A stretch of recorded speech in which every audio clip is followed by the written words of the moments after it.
Welcome friends, स्वागत करते हैं आपके अपने चैनल में जिसका नाम है स्टडी विद मयंक। अगर आपको पूरी वीडियो मेरी अच्छी लग रही है तो चैनल सब्सक्राइब ज़रूर करें और उसका बेल आइकन दबा दें ताकि आपको आने वाले वीडियो की अपडेट मिलती रहे और आपकी पढ़ाई छूटे ना। लॉकडाउन में हम सिलेबस आधे से ज़्यादा कंप्लीट कर चुके होंगे। अगर हमारा ऐसे ही चलता रहा और तो हम आधे से ज़्यादा सिलेबस कंप्लीट कर चुके होंगे। ठीक है, हमारी पढ़ाई में कोई भी नियमताओं से कोई भी रुकावट खेद ना आए, इसलिए हमने आपको ये सब किया। नेक्स्ट वीडियो में, इससे पहले वाली वीडियो में हमने पढ़ा शॉक थेरेपी के क्या क्या पढ़ शॉक थेरेपी क्या थी। आघात पहुंचाकर उपचार करना, मतलब जो साम्यवादी व्यवस्था थी उससे पूंजीवादी व्यवस्था की ओर बढ़ना और ये मानना कि विकास उसी से संभव है। इसे ही क्या कहा गया? शॉक थेरेपी कहा गया। क्या कहा गया? शॉक थेरेपी कहा गया। अब शॉक थेरेपी के क्या क्या परिणाम हुए? 1990 में नियमित शॉक थेरेपी ने जनता की उन सपनों को तनिक भी साकार नहीं किया जिससे उन्होंने आश्वासन दिया गया था। उनको जो सपने दिखे ना शॉक थेरेपी के कारण कि भाई हम तो पूंजीवादी व्यवस्था से जुड़ गए हैं, हमारा विकास होगा, ऐसा कुछ नहीं हुआ उनके साथ। और जब ऐसा नहीं हुआ ना तो अमूमन शॉक थेरेपी पूरे इलाके में जिस फैली वहाँ पर अर्थव्यवस्था छिन्न भिन्न हो गई, मतलब अर्थव्यवस्था रही नहीं। और इस क्षेत्र की जनता को विनिष्टता की मार झेलनी पड़ी। मतलब ऐसी स्थिति हुई कि पूरा ही इनका खराब हो गया। रूस का सारा औद्योगिक ढांचा ढह गया। शॉक थेरेपी के कारण रूस का सारा औद्योगिक ढांचा ही खत्म हो गया।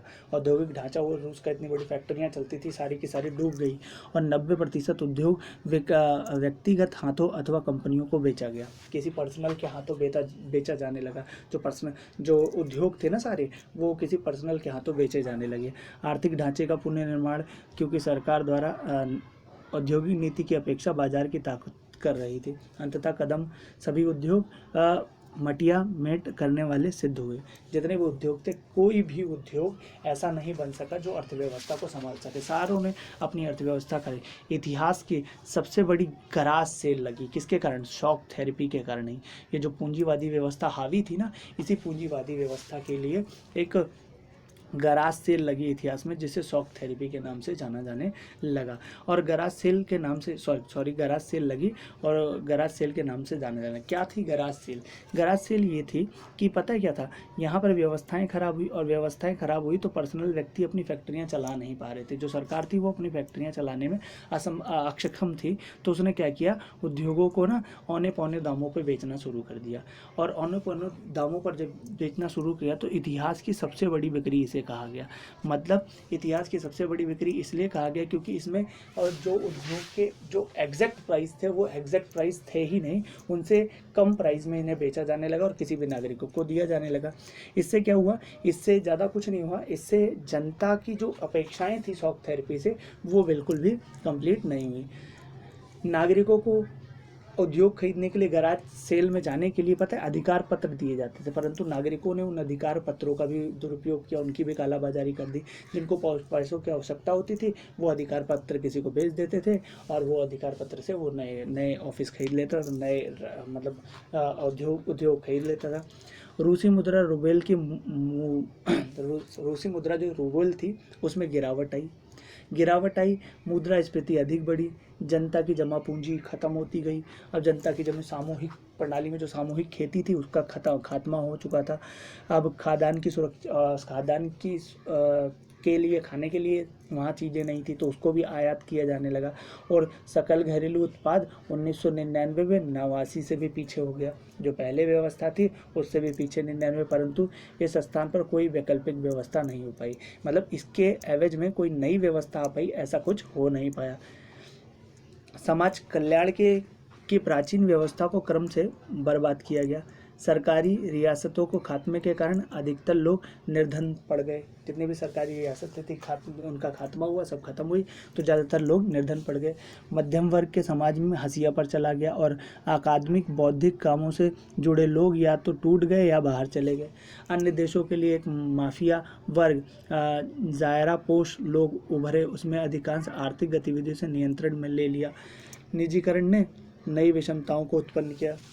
जो ये सारी हुई ये सब शॉक थेरेपी के परिणाम थे। और फिर क्या हुआ? पूर्व सोवियत संघ के सम्मिलित रहे गणराज्य और विशेषकर रूस में अमीर और निर्धन लोगों के बीच का विभाजन हो गया। मतलब अमीर और निर्धन ये खाई रूस में भी पहुंच गई। जहां पहले साम्यवादी समाजवादी व्यवस्था में ऐसी कोई खाई नहीं थी, वो धीरे धीरे समाजवादी व्यवस्था को हटाकर पूंजीवादी व्यवस्था की तरफ जब लोग अग्रसर हुए तो ये खाई यहाँ पर भी देखने को मिलेगा। और शॉक थेरेपी का परिणाम यही हुआ कि रूस की अर्थव्यवस्था पूरी छिन्न भिन्न हो गई। और छिन्न भिन्न होने के कारण क्या हुआ, पूर्णतः जो एक चीज़ सेटअप से चल रही थी वो सारी चीज़ें क्या होगी, धीरे धीरे करके खत्म हो गई। गरीब लोगों के बीच बहुत अधिक असमानताएं थी और गरीब अमीर के बीच असमानताएं बढ़ने लगी। और इसका परिणाम क्या हुआ, तो शॉक थेरेपी के परिणाम में क्या हुआ, आर्थिक बदलाव आए, काफ़ी सारे आर्थिक बदलाव है और आर्थिक बदलाव को काफ़ी प्राथमिकता दी गई और बहुत ध्यान भी दिया गया। परंतु लोकतांत्रिक संस्थाओं का निर्माण का कार्य ऐसी प्राथमिकता के साथ नहीं हो सका। इन सभी देशों ने संविधान जल्दीबाजी से तैयार किए गए। रूस सहित अधिकतर देश में राष्ट्रपति का कार्यपालिका प्रमुख बनाया गया था और उसके हाथ में करीब हर संभव ताकत थमा दी गई थी। मतलब लोगों ने यहाँ तक इल्ज़ाम लगाना चालू किया गया कि हमारा जो संविधान बना वो अच्छी तरह से नहीं बना, क्योंकि यहाँ पर सारी ताकत किसके हाथ में दे दी गई, सारी ताकत राष्ट्रपति के हाथ में दे दी गई और राष्ट्रपति जैसा चाहे उन ताकतों का क्या कर सकता है, प्रयोग कर सकता है। तो सारी ताकतें उसके हाथ में आ गई। अब परिणाम स्वरूप संसद अपेक्षाकृत निर्बल संस्था रहेगी। संसद एक निर्बल संस्था थी और कुछ नहीं थी, क्योंकि सारी पावर तो राष्ट्रपति के हाथ में थी। और क्या था, इसका क्या हुआ, मध्य एशिया के देशों में राष्ट्रपति को बहुत ज़्यादा शक्ति प्राप्त थी और इनमें से कुछ सत्तावादी हो गए। मिसाल के रूप में तुर्कमेनिस्तान और उज्बेकिस्तान के राष्ट्रपति ने प्रथम 10 वर्षों के लिए स्वयं को इस पद पर बहाल किया और इसके पश्चात समय सीमा के अगले 10 वर्ष के लिए बढ़ा दिया। इन राष्ट्रपतियों ने अपने निर्णय से असहमति अथवा विरोध की अनुमति नहीं दी। अधिकांश देशों में न्यायिक संस्कृति और न्यायपालिका की स्वतंत्रता स्थापित करने का काम करने में भी विशेष रहा।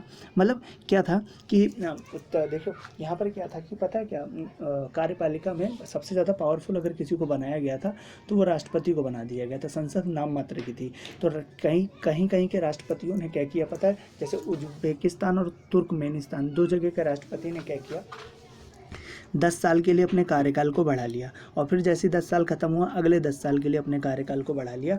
और अगर कोई विरोध करता था तो उसके विरोध को भी स्वीकार नहीं करते थे। इस प्रकार से शॉक थेरेपी ने रूस की अर्थव्यवस्था को क्या कर दिया, खत्म सा कर दिया। अब जब रूस की अर्थव्यवस्था खत्म सी हो गई, चरमरा सी गई, तो रूस समेत अधिकांश देश अर्थव्यवस्था ने सन 2000 में अर्थात अपनी आज़ादी के 10 वर्ष के बाद खड़ा होना शुरू किया। 2000 में आज़ादी के 10 वर्ष बाद वो लोगों ने क्या किया, खड़ा होना स्टार्ट किया। मतलब 1991 में टूटा था तो 1991 से 10 वर्ष लग गए 2000, तो आज़ादी के 10 वर्ष बाद उन्होंने खड़ा होना स्टार्ट किया। खनिज तेल, प्राकृतिक गैस तथा धातु जैसे प्राकृतिक संसाधनों का निर्यात किया। रूस, तो कजाकिस्तान, तुर्कमेनिस्तान, उज्बेकिस्तान, अजरबैजान तेल और गैस के बड़े उत्पादक देश हैं। तेज देशों पर अपने क्षेत्र से तेल की पाइपलाइन गुजारने के कारण लाभ हुआ। इसके बदले इन्होंने किराया मिलता था। एक सीमा तक विनिर्माण का काम पुनः शुरू हुआ। मतलब क्या था कि जो व्यवस्थाएं एकदम खत्म हो चुकी थी उन व्यवस्थाओं को दोबारा से निर्माण हुआ और दोबारा से अच्छी चीज़ों, दोबारा से रूस जो था वो स्थापित हुआ। क्योंकि रूस जिस प्रकार से टूटा ना शॉक थेरेपी के कारण, वो बहुत बुरा था। अब शॉक थेरेपी क्या थी, इसके परिणाम क्या क्या हुए, तो शायद आपको समझ में आ चुका होगा। तो मैं आपसे उम्मीद करता हूँ कि आप आंसर लिखेंगे और मुझे कमेंट करके बताएंगे। पहला क्वेश्चन ये है कि शॉक थेरेपी के क्या परिणाम थे, ठीक है, और शॉक थेरेपी थी क्या। दूसरा क्वेश्चन, शॉक थेरेपी है क्या। ये 2 क्वेश्चन आपको लिखना है और मुझे बताना है। अगर आपको वीडियो अच्छी लगी तो सब्सक्राइब जरूर कीजिए। धन्यवाद।